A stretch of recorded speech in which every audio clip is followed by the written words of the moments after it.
بسم اللہ الرحمن الرحیم۔ السلام علیکم ورحمۃ اللہ وبرکاتہ۔ بسم اللہ الرحمن الرحیم۔ عزیز طلبہ، امید ہے آپ سب خیریت سے ہوں گے۔ آج کی اس ویڈیو کے اندر ہم مضاعف کی دوسری تقسیم شروع کریں گے۔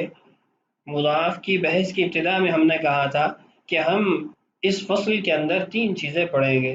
پہلی چیز مضاعف کے قواعد جو ہم سابقہ سبق میں پڑھ چکے ہیں، دوسرا مضاعف کی گردانیں جو آج انشاءاللہ ہم شروع کریں گے، اور اس کے بعد تیسری جو ہماری بحث ہوگی وہ مرکبات کی ہوگی، یعنی مضاعف اور اس کے ساتھ معطل یا محموز ایک ہی صیغہ کے اندر جب جمع ہو۔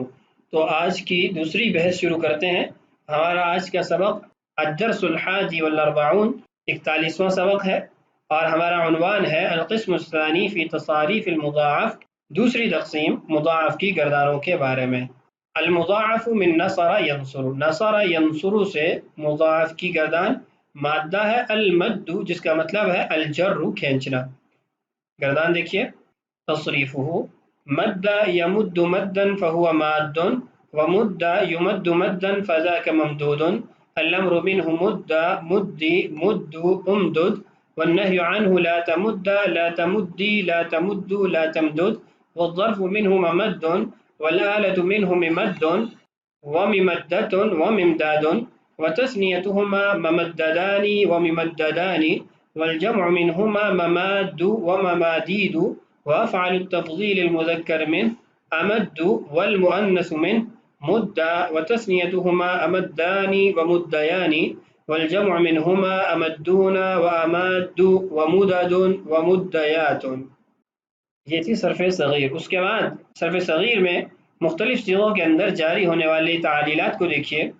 الاعلال مد، الماضی المجہول، ماضی مجہول کا صیغہ ہے، اصل کلمہ مدیدہ ہے، فجرى فيها الادغام طبقا لقاعدہ مد وفر، مد وفر والے قاعدے کو جاری کرتے ہوئے اس کو مدہ بنایا گیا ہے، یعنی دونوں متحرک ہیں، ما قبل بھی متحرک ہے تو پہلے کو ساکن کر کے دو کا آپس میں ادغام کر دیا گیا۔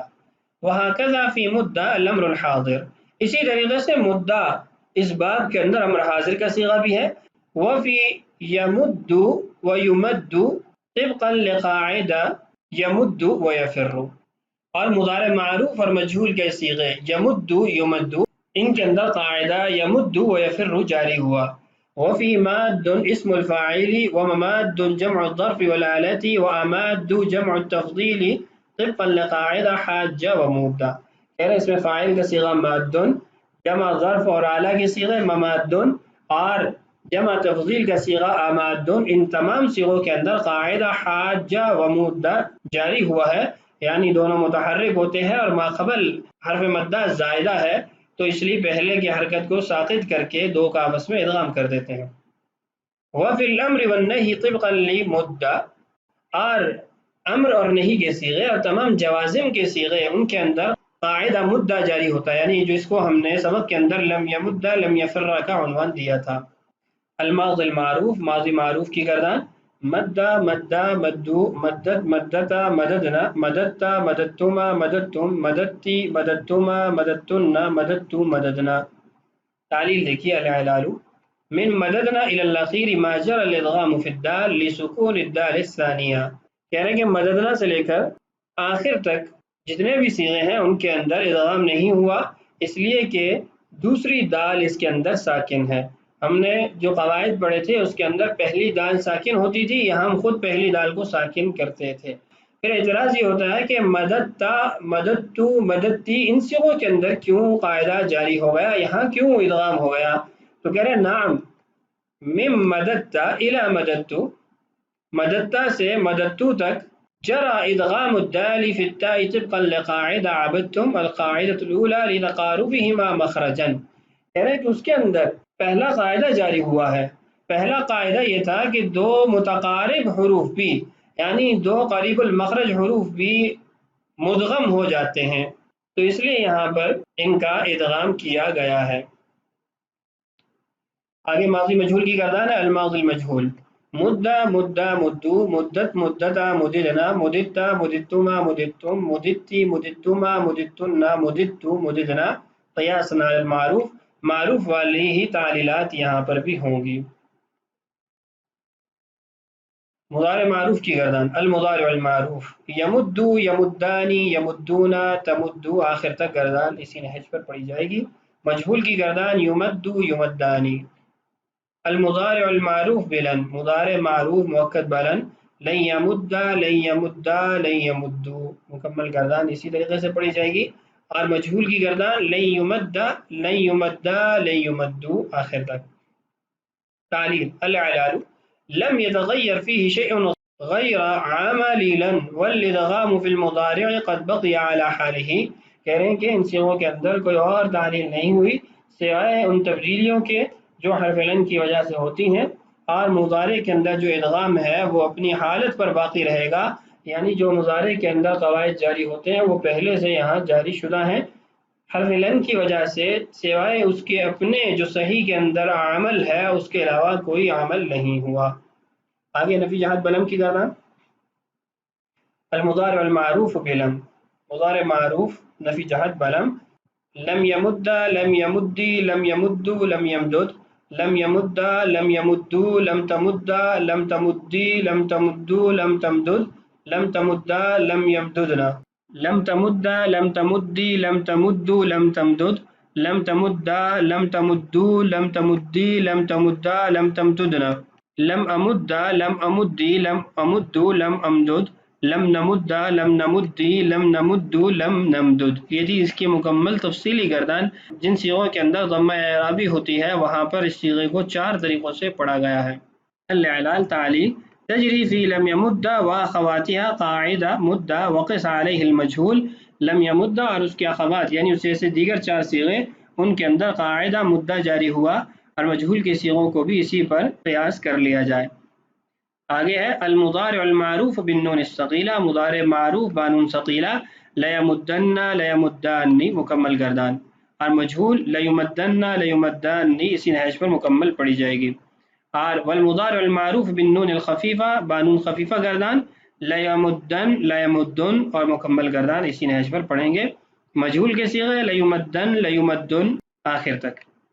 لم یتجدد فیہ شیء من التغییر، کہہ رہے ان کے اندر کوئی نئی تغییر تبدیلی نہیں ہوئی۔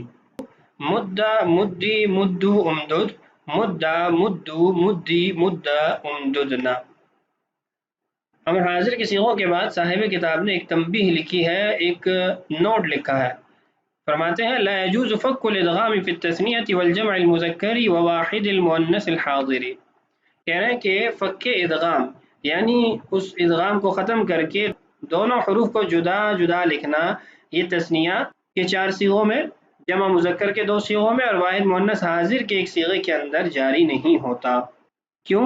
لأن الدال الثانیہ لیست ہونا فی مکان الجزم والوقف، ولہذا فک الادغام لیس بصحیح فی اکففہ کما ورد فی قصیدۃ البردہ، اس لیے کہ جو دوسرا دال ہے وہ جزم اور وقف کا محل نہیں ہے، مکان نہیں ہے۔ اس کا مطلب یہ ہے کہ جب وقف امری کی وجہ سے یا کسی عامل کی وجہ سے صیغہ کے آخر میں جزم آئے گی، سکون آئے گا، تو وہ دال کے اوپر ظاہر نہیں ہوگا بلکہ آخری جو حرف ہوگا اس پر ظاہر ہوگا۔ تو ان صیغوں کے اندر تثنیہ کے ہوں یا جمع کے ہوں یا واحد مؤنث حاضر کا صیغہ ہو، آخری جو حرف ہے وہ دال نہیں ہے بلکہ نون اعرابی ہے، تو اس کا اثر نون اعرابی پہ ظاہر ہوگا۔ تو جب نون اعرابی پہ اثر ظاہر ہوگا تو دال کی مختلف حالتیں بنانا، صورتیں بنانا ٹھیک نہیں ہے۔ آگے صاحب کتاب کہتے ہیں کہ قصیدہ بردہ کے اندر ایک شعر ہے جس میں فک ادغام ہے، یعنی اکففا تثنیہ کا صیغہ ہے۔ کہتے ہیں کہ اہل صرف کے نزدیک یہ صیغہ درست نہیں ہے۔ مکمل شعر آگے صاحب کتاب لکھتے ہیں فما لعینیک ان قلت اکففا ہمتا وما لقلبک ان قلت استفق یہیمی۔ ترجمہ یہ ہے کہ تیری آنکھوں کو کیا ہو گیا کہ اگر تو ان سے کہتا ہے کہ آنسو بہانے سے رک جاؤ تو وہ اور زیادہ بہنے لگتی ہیں، اور تیرے دل کو کیا ہوا کہ اگر تو اسے کہتا ہے کہ ہوش میں آ جا تو وہ محبوب کے تصور میں اور کھو جاتا ہے۔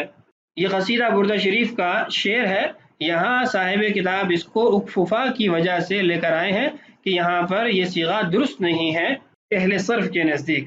آگے ہے والامر باللام، وہ صیغے امر کے جو لام کے ساتھ استعمال ہوتے ہیں، مثل لم، وہ لم کی طرح ان فی جہت بلم والی تعلیلات اور اس طریقے پر استعمال ہوں گے۔ الامر بالنون الثقیلہ مدن مدان مدن مدن مدان امددنان، والامر بالنون الخفیفہ، امر بانون خفیفہ مدن مدن مدن۔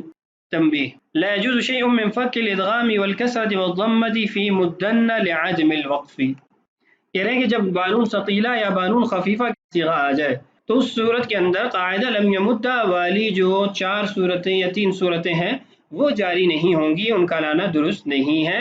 وجہ یہ ہے کہ وقف ختم ہو جاتا ہے، اس لیے کہ آخری حرف نون ثقیلہ یا نون خفیفہ ہوگا اور عامل کا جو عمل ہوتا ہے وہ آخری صیغے پر ہی ہوگا، تو اس لیے درست نہیں ہے۔ اس سبق کا بقیہ حصہ انشاءاللہ اگلی ویڈیو کے اندر پڑھیں گے۔ آج کے لیے اتنا کافی ہے۔ اللہ تعالی ہمارے لیے اسباق کی تکمیل آسان فرمائے۔ اللہ تعالی ہم سب کا حامی و ناصر ہو۔ السلام علیکم ورحمۃ اللہ وبرکاتہ۔